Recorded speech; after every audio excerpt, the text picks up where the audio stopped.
Hey everybody, it's Kyle, not Kevin here, coming at you with this week's top 10 Skip-Its and Mez of this week of September. Now I know we're a little later than usual, and I guess everything kind of happens for a reason. So there's a reason why I'm glad I did not record this video on Monday in light of recent events that have come out on social media and everything. So like I said, everything kind of happens for a reason, but I still wanted to come out and do a video this week to give our thoughts, my thoughts on the Skip-Its, Mez, and top 10s for this week in September. So starting out, I want to make sure everyone likes, comments, and subscribes.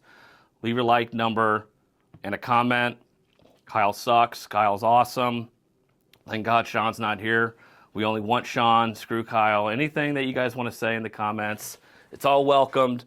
I appreciate it. So it's nice to be the only one here. This is the definitive Skip-It, Meh, and top 10. So I do have a stack of each here. As always with me, I do have more Skip-Its. So I'm gonna start with the Mez here. I'm gonna leave the Skip-Its till the end, I think. Actually, yeah, I'll start with the Mez. Go to the Skip-Its and do the top 10. So the Mez of the week. Now, how I do Mez is they could go either way, flip a coin, good or bad, indifferent. So I'm just going to start out with one that's kind of, I'm shocked that it was. It could have been a top 10, but it's Absolute Batman number 12. Again, Absolute Batman is such a weird series. It just ebbs and flows. Scott Snyder, it's like I get the kookiness and the campiness. Like I love that stuff, but every now and again, it just kind of takes it in a direction to where I'm like, it's kind of kooky town. And this one, I liked some of it. I liked a lot of it. I mean, the brutality in this one is absolutely brutal. But it shrinks the Batman universe so much when Bane is the cause of every single Batman's villain's creation. That just limits the whole universe of Batman. I just find that very hokey and weird. And so I didn't like that aspect of it. I didn't like that Bane creates everyone. I get Bane as a force of nature, and I guess that's how they want to portray it in this. And it's like, okay, fine. And they kind of just ignore what happened to Bruce a little bit and how he was completely dead and then brought back to life, RoboCop style. And now it's just kind of like he just doesn't feel good sometimes. Like he had his total face smashed in and was basically dead. And now it's just like he looks normal and no one seems to be like, hey, you look weird.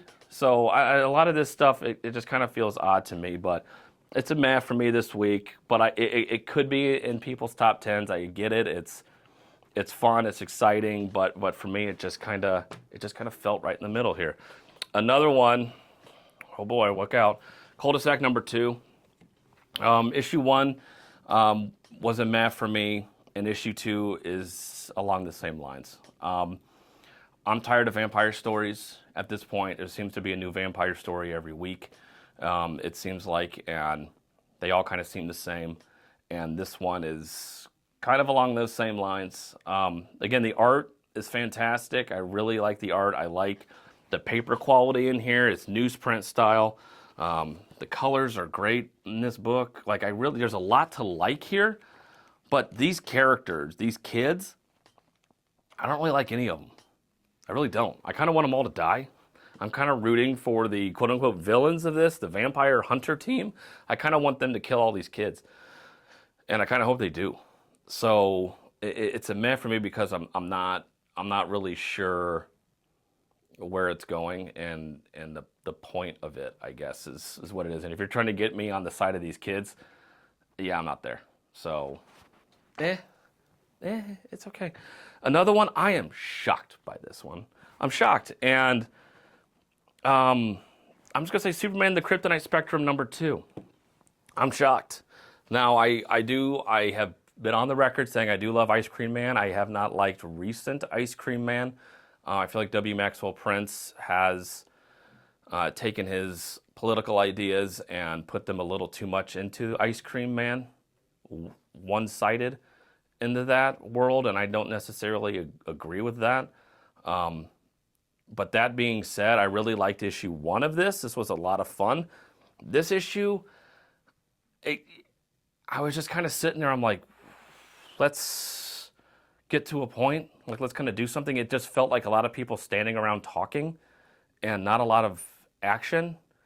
And which works in an Ice Cream Man setting when you can have characters sit and talk and expose themselves about what is going on in their lives and expand on their lives and what does it mean to be human. All those things that a horror book can do, that's fantastic. But in Superman, that kind of doesn't fit.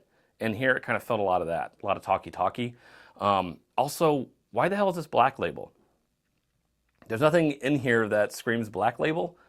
Nothing is so wacky and dangerous and violent and edgy to where I feel like it needs to be Black Label. So I don't get that point. But yeah, other than it's Superman. He gets really tall from one of the kryptonites, and it's Batman figuring out how to make him small again. That's it. And Lex Luthor is like, oh, we can, make him bad at the same time. So then he's a giant kaiju Superman. Okay, and what else? That's kind of it. And so I was let down with this. I guess my hype was a little too high with this series, so it just didn't do it for me this week. And another one that I was really looking forward to by Robert Venditti is Survival #1, another one from Bad Idea. Again, Bad Idea is kind of eking their way up.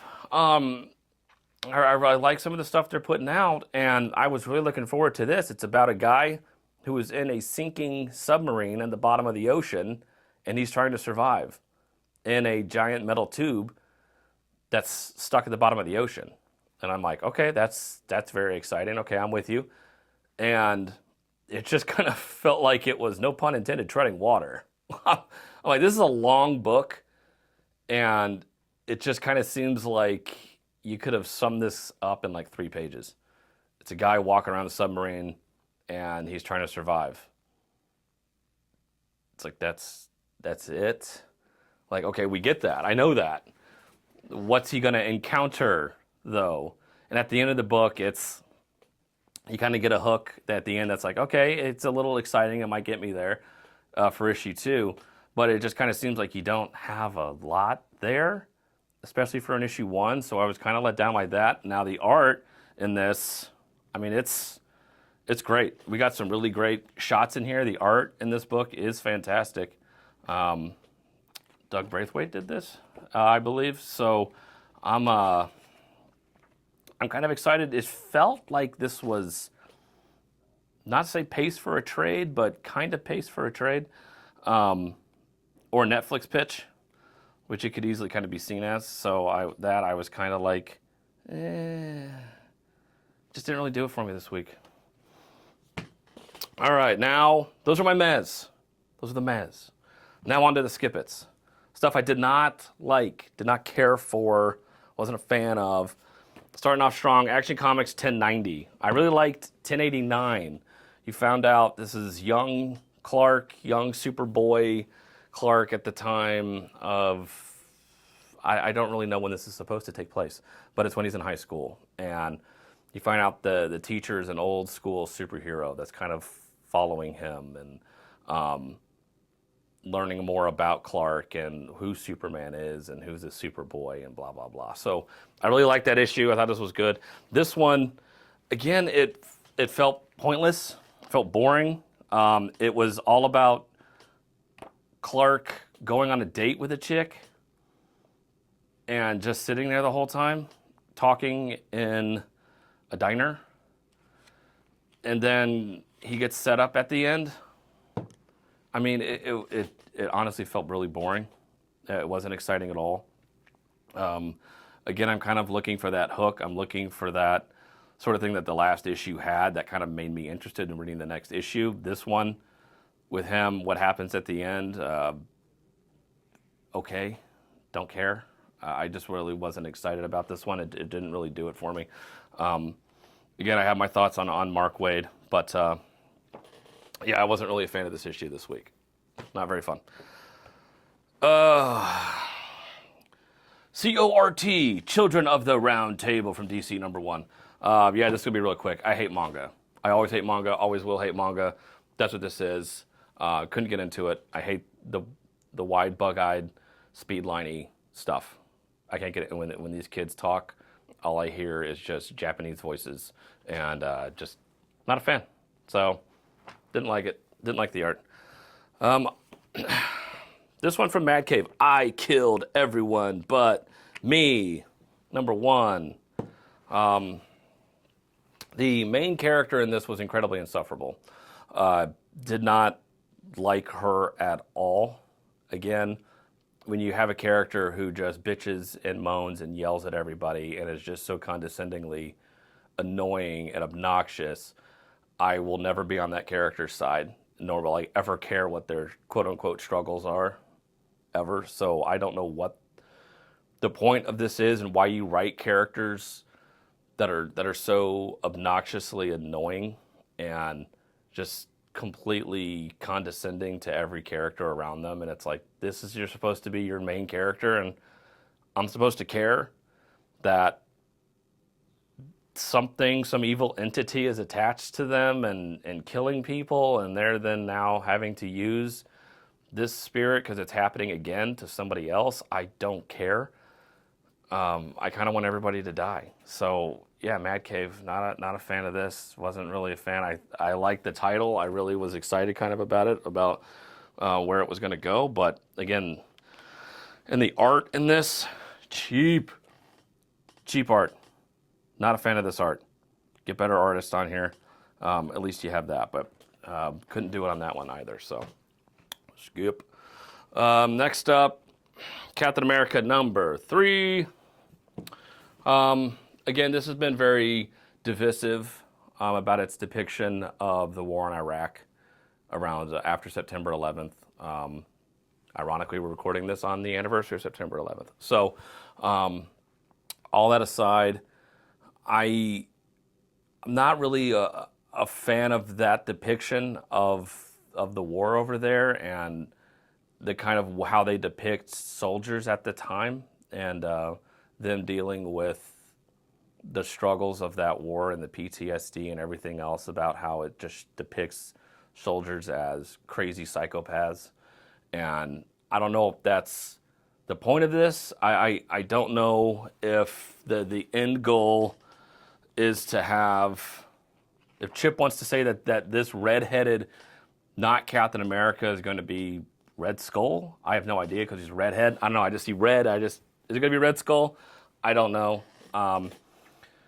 And Steve Rogers waking up and him kind of not necessarily agreeing with Doctor Doom, but having Doctor Doom explain like, well, what America is, and America's evil and corrupt, and this. And Captain America's kind of at the end like, well, I don't know, maybe.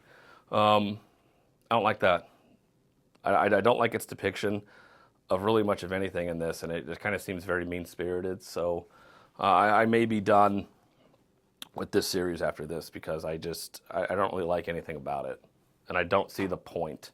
Again, you reimagine Captain America, you bring him back. It's this weird alternate universe where he's woken up after he's been frozen, but it's in 2001. I don't know. It's just all of it just screams weird, and it kind of seems like, why did you do this? Next up, this is from Ignition Press. I think this is one of their first books. It's not their first book, and it's Murder Podcast #1, written by Jeremy Hahn. Look,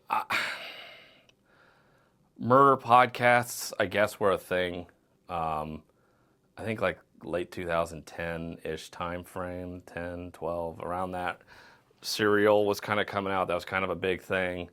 And I guess people cared, and I guess women care about that stuff. This is a book for women that like murder mystery podcasts and that stuff. And if you want to sit around a table with 5 lesbians while they talk about how great murder mystery podcasts are, that's what this book is. And I just I didn't like any of it. I wasn't there for it. I didn't care again for any of these characters. Again, it's not that they're lesbians. I don't care. The fact that every one of them probably is, at least 2 of them are, and it just, this isn't real. I just I can't buy into these characters. Give me something to care about with them. That's all their traits are. It's like, oh, they're half shaved and have pink hair and they're a librarian and they're dating a cop. Of course, that would happen in real life, obviously. So it's this where you listen to this podcast and it makes you kill people, but I'm like, what? Just the whole time I'm just sitting there with this dumbfounded look on my face, like, wait, what? So what's going on? Who are these people and what are they doing and why do I care? And it just didn't really get me in. It didn't really have a character or a premise that I necessarily cared about. So unfortunately, it was a skip it for me this week. Swing and a miss. All right. I read this one quick. I didn't mind the last issue. This is One World Under Doom number 7. This was the fun cutout mask variant. Again, if you want to cut out a paper mask and put it on your face, go right ahead. I didn't mind the last issue of Doom and Reed kind of having a debate back and forth, and then the world finding out that Doom is taking over Latveria and changing everybody's minds and making everybody his kind of puppet, and then everyone kind of finding out how kind of fake he is.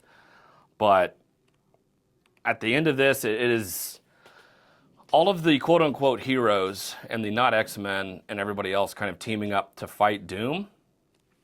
But we get Reed turning into the Sorcerer Supreme of Science Man, Scientist Supreme in this. And I'm like, I can't go with you on that journey, my friend. It's a little goofy and stupid. And he was easily defeated. No shocker there. So I just, again, what is the point? What is the point of this book? What is the point of this story? What are we doing? I didn't like it. I wasn't a fan of this. Again, I didn't mind the last issue, but this one just didn't really do it for me. So there's that. Last one I'm going to kind of bring up, and I will try to remain as calm as I can. But this has come under a lot of scrutiny. This is Red Hood number 1 by Gretchen Felker Martin. This is now an infamous book. This is now, again, everyone is kind of, posting about this and tweeting about this and doing YouTube videos about it, how the writer of this book has come out recently on social media in light of what has happened recently with Charlie Kirk and everything in that, and pretty much being excited and happy that Charlie Kirk was assassinated. And bravo to DC for stepping in and canceling this book, canceling the orders, giving refunds to retailers like Sean and everybody else that ordered these books and returning them for full refunds. And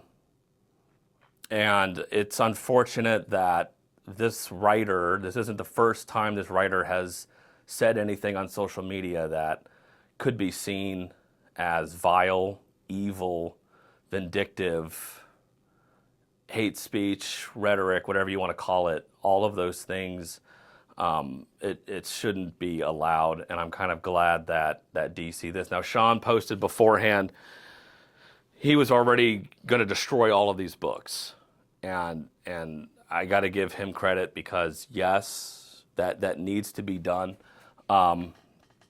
This person, now I opened up the video saying, thankfully I had time to record this video, because if I would have recorded this on Monday, this would have been a meh book for me.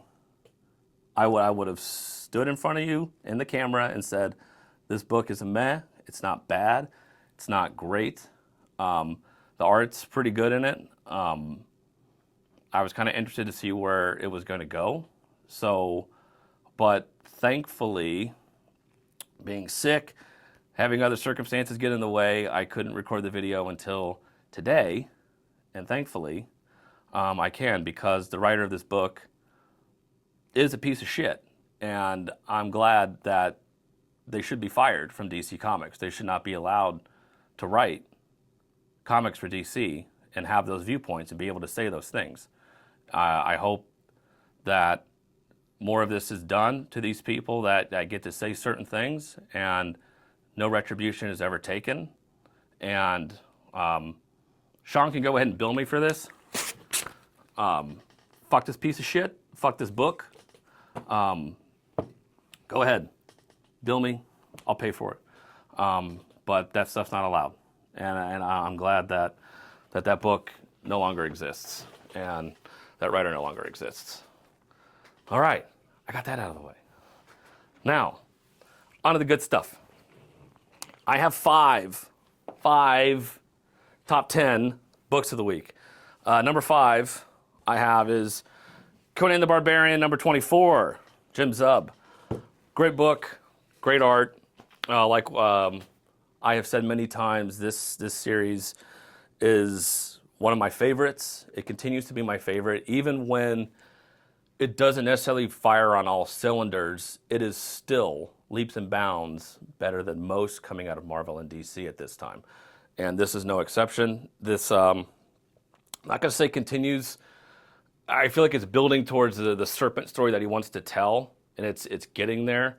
It's just kind of, it's a little slow at this point. I just wanted to go ahead and get there. So it's Conan and this other character. They've kind of been discovered that one of the characters, the shapeshifter, was, transformed into the woman in this, and now they've been discovered, that they're found out, and they're looking for them, and they're being hunted in the city, and it's Conan trying to get out, but also save the woman he is with at this time. She's being held captive, and he's like, all right, you need to help me save this, but this guy's like, okay, but you have to help me first too, and they're like, okay, fine, and so they kind of help each other out, and then Conan, of course, gets screwed at the end. So, a very good story, very fantastic. I'm excited that we get this kind of serpent story coming up, because I felt like this is what it was building towards. But overall, fun story, great art, fantastic action. It is Conan being a badass in this, and I just love the dialogue of him being like, when I was in the gladiator arena, I couldn't really take out all my anger on stuff, but now that I'm here in battle, I'm finally able to unleash the true Conan and him slicing people in half. I'm always there for that. So, fantastic issue this week. Next up, number 4 is Feral 16. Another great book. I love the homage here to Dracula cover, but again, this series is wonderful. It is haunting, it's scary, it's real, but in the form of cats. And having these cats in this pet store kind of realize that, maybe out there isn't as bad as it is in here. And what you do when you come across a community that believes certain beliefs, and it's you trying to assimilate, but then you slowly start to realize, okay, this community is very kooky. And you realize that how this fat cat, literally, is able to survive, and why they're all being fed with no cat food or pet food around. It's like, oh, you sacrifice kids, baby kittens, and you kill them and chop them up, and then you eat them. It's like, okay.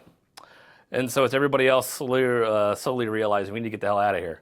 And then they can't. And so the solution they come up with at the end, it's pretty dire, but at that point, it's like, what are you going to do to survive, and how do you get out of here when you feel like the shelter that we're in is more dangerous than being out there with all these feral animals running around. So this was fantastic, a lot of fun, a lot of exciting action. Again, great dialogue in this. The art, obviously top notch. So they continue to blow it out of the water. So congratulations to Feral 16. Next up, a fun one, my number 3, Ultimate Wolverine number 9. This has been by far, I think, as far as my favorite Ultimate series. I think this is probably up there with the most recommends. Spider-Man, I guess it's been around longer. There might be more that I recommended from Spider-Man. But I feel like as far as action goes, I mean, Wolverine is kind of up there. It's kind of badass. I really love the art in this.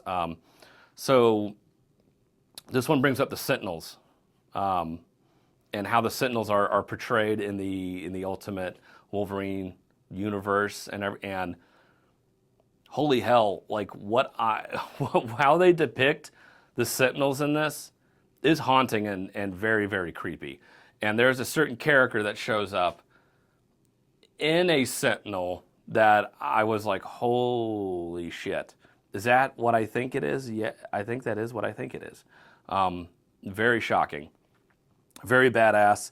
Again, I was worried when they when they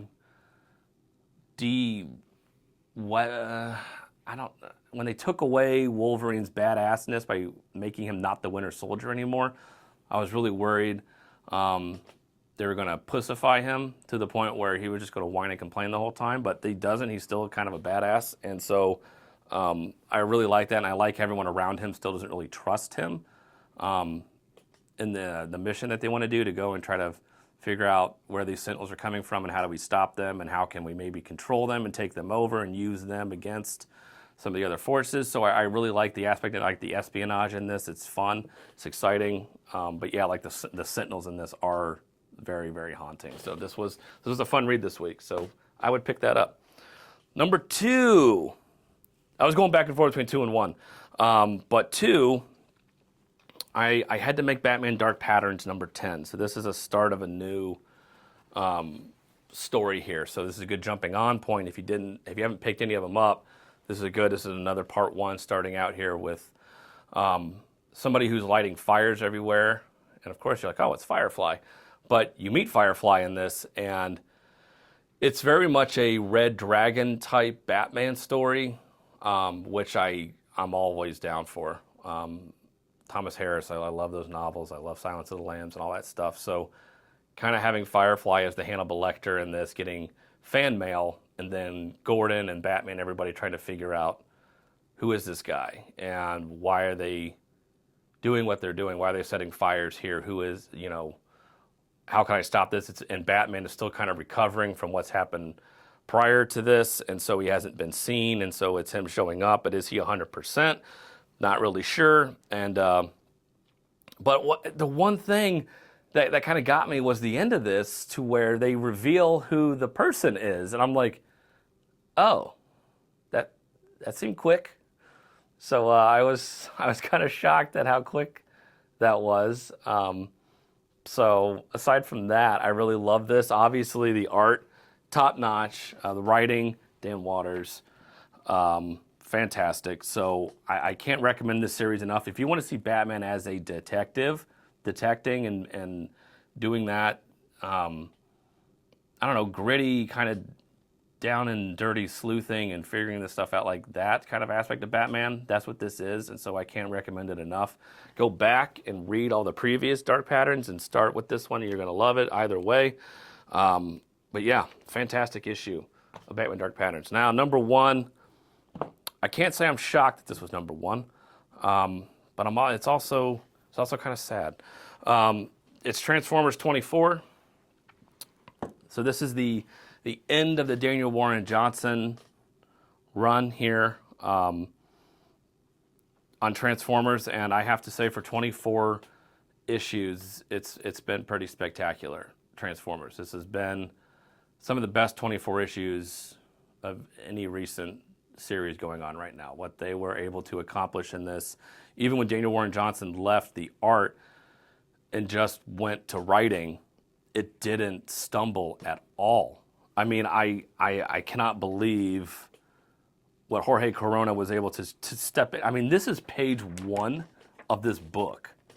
And this pretty much explains what goes on in this book, and the end doesn't disappoint what they were able to do. I got to give them all the credit in the world with this. In light of everything going on right now, the theme of hope in absolute despair is what this story is. It is who Optimus Prime is. When you're faced with total adversity, when you're faced with annihilation, when you're faced with just downright evil, and it's never giving up, it is always, doing the right thing, overcoming, and somehow finding a way to survive. And that's what this is. It's a beautiful message, and I'm privileged that I was able, to read all these issues when they came out, and I was so excited for this. And it's kind of bittersweet that it is coming to an end, but Robert Kirkman and Dan Mora are legends. I mean, I have no doubt that they're going to be able to put up something spectacular as well. But there was just something truly magical that they were able to pull off here with Transformers, and this didn't disappoint. You're always afraid of, how's it going to end? Is it going to end the way you want it to end? Does it ever end the way you want it to end? Do you ever want it to end?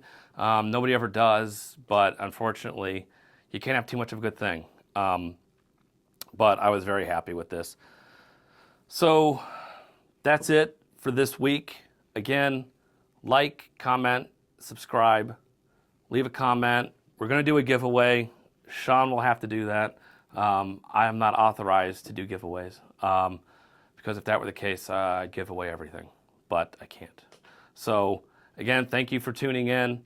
I appreciate it. So buy what you like, collect what you want. Don't listen to the haters, and we will see you next week. Take care.